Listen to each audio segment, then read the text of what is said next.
नाज़रीन, इस B-2 bomber को बनाने के पीछे एक ऐसा वाकया है जिसने दुनिया भर में अमेरिका का सर शर्म से झुका दिया था। 1 मई 1960 पाकिस्तान में पिशावर एयरबेस से अमेरिका का Lockheed U-2 aircraft take off करता है। ये CIA के एक सीक्रेट मिशन पर सोवियत यूनियन की जासूसी करने जा रहा था। ये कोल्ड वॉर का दौर था जब अमेरिका और सोवियत यूनियन दोनों अपनी टेक्नोलॉजी के जरिए एक दूसरे को नीचा दिखाने की कोशिश कर रहे थे। अमेरिका को घमंड था कि उसका U-2 Lockheed spy plane 80,000 feet पे फ्लाई कर सकता है और इतने हाई एल्टीट्यूड पे कोई उसका कुछ नहीं बिगाड़ सकता। US समझता था कि इतनी ऊंचाई तक USSR का कोई मिसाइल नहीं पहुंच पाएगा। पर जैसे ही ये जहाज सोवियत यूनियन की टेरिटरी में घुसा तो रेडार ने फौरन उसे डिटेक्ट कर लिया। पहले तो उन्होंने कई फाइटर जेट्स भेजे और कई मिसाइल्स लॉन्च किए, लेकिन वाकई इतनी ऊंचाई पर हिट करना उनके बस में नहीं था। लेकिन फिर सोवियत यूनियन की मिलिट्री ने अपने S-75 डिवीना मिसाइल को प्लेन पे लॉक करके फायर कर दिया। इस मिसाइल के बारे में अमेरिका को भी पता था, लेकिन उनका ख्याल था कि सोवियत का S-75 भी इतनी ऊंचाई तक नहीं पहुंच सकेगा। पर उसके बाद जो हुआ वो अमेरिका के वहमो गुमान में भी नहीं था। S-75 ने 80,000 फीट पे उड़ते हुए U-2 लॉकहीड को इंतहाई परफेक्शन से हिट किया। प्लेन वहां के येकाटेरिनबर्ग नामी शहर के ऊपर गिरा और पायलट ने खुद को इजेक्ट कर लिया। शुरुआत में अमेरिका ने कहा कि ये नासा का वेदर रिसर्च प्लेन था, लेकिन जब सोवियत यूनियन ने कैप्चर किए गए पायलट और U-2 का सर्विलेंस इक्विपमेंट दुनिया के सामने रखा तो अमेरिका की पूरी दुनिया में बड़ी बदनामी हुई। इस वाक़ये ने दोनों मुल्कों को ठीक ठाक सबक दिया।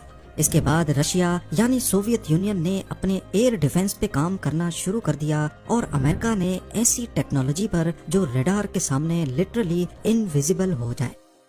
उस वक्त अमेरिका के पास B-52 बॉम्बर्स थे, लेकिन इस वाक़ये के बाद ये बात कंफर्म हो गई कि रशियन टेरिटरी में दाखिल होने से पहले ही इसे गिरा दिया जाएगा। यानी अमेरिका चाह कर भी अपने न्यूक्लियर वेपन्स रशिया के खिलाफ इस्तेमाल नहीं कर सकता।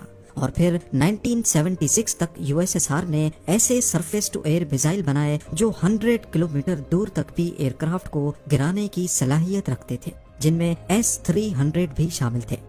इस वक्त USSR का एयर डिफेंस इतना स्ट्रांग हो गया कि अमेरिकन एयरफोर्स के एक जनरल ने कहा कि सोवियत यूनियन में अपना B-52 बॉम्बर भेजना ऐसा ही है जैसे मक्खी के छत्ते पर पत्थर मारना। यही वो वक्त था जब अमेरिका ने 1978 में एडवांस टेक्नोलॉजी बॉम्बर यानी ATB प्रोग्राम लॉन्च किया। इस प्रोग्राम का मकसद एक ऐसा बॉम्बर प्लेन बनाना था जो सोवियत यूनियन की टेरिटरी में जाए, उनके रेडार्स के सामने बॉम्ब्स गिराए और बिना नोटिस हुए वहां से निकल जाए। अमेरिका की ये तमाम रिक्वायरमेंट्स पूरी की B-2 बॉम्बर ने, जिसकी पहली फ्लाइट 1989 में हुई, लेकिन दुनिया को ये 1997 में दिखाया गया। B-2 की सबसे बड़ी खासियत उसकी रेडार से बचने की सलाहियत है। इस एयरक्राफ्ट का एक एक कोना ऐसे डिजाइन किया गया है कि जब रेडार के सिग्नल्स इस पर पड़ते हैं तो वो वापस रेडार तक नहीं पहुंच पाते, यानी उन सिग्नल्स की डायरेक्शन बदल जाती है। और इसी वजह से इसके डिजाइन में सिर्फ विंग्स हैं, ना फ्यूजलाज और ना ही टेल। नॉर्मल एयरक्राफ्ट्स में लगी ये वर्टिकल टेल फिन बड़ी आसानी से रेडार में डिटेक्ट हो जाती है। एयर डिफेंस सिस्टम में लगे रेडार्स का बहुत बड़ा नेटवर्क आपस में कनेक्टेड होता है और ये रेडार्स आसमान में हर तरफ ऐसे सिग्नल्स भेजते हैं कि कोई एक कोना भी अनडिटेक्टेड ना रह जाए। ये सिग्नल्स नॉर्मली प्लेन की बॉडी से रिफ्लेक्ट होकर वापस रेडार की तरफ जाते हैं और ऐसे उसकी मौजूदगी रेडार में रिकॉर्ड हो जाती है। खासकर टेल फिन को बचाना नामुमकिन होता है, क्योंकि ये साइड से देखने पर रेडार्स के लिए एक मिरर का काम करती है। लेकिन B-2 स्पिरिट बॉम्बर की बॉडी ऐसे डिजाइन की गई है कि कहीं से भी रेडार का सिग्नल आए तो वो टकराने के बाद उसी डायरेक्शन में रिफ्लेक्ट नहीं हो पाएगा और इसी वजह से इसमें टेल रखी ही नहीं गई। इसका जिग जैग डिजाइन सिग्नल्स को बिल्कुल ऑपोजिट डायरेक्शन में डिफ्लेक्ट कर देता है। B-2 बॉम्बर की कामयाबी के पीछे सिर्फ इसका डिजाइन ही नहीं बल्कि एक ऐसी कोटिंग भी है जो 100% रेडार के सिग्नल्स को अपने अंदर एब्जॉर्ब कर लेती है।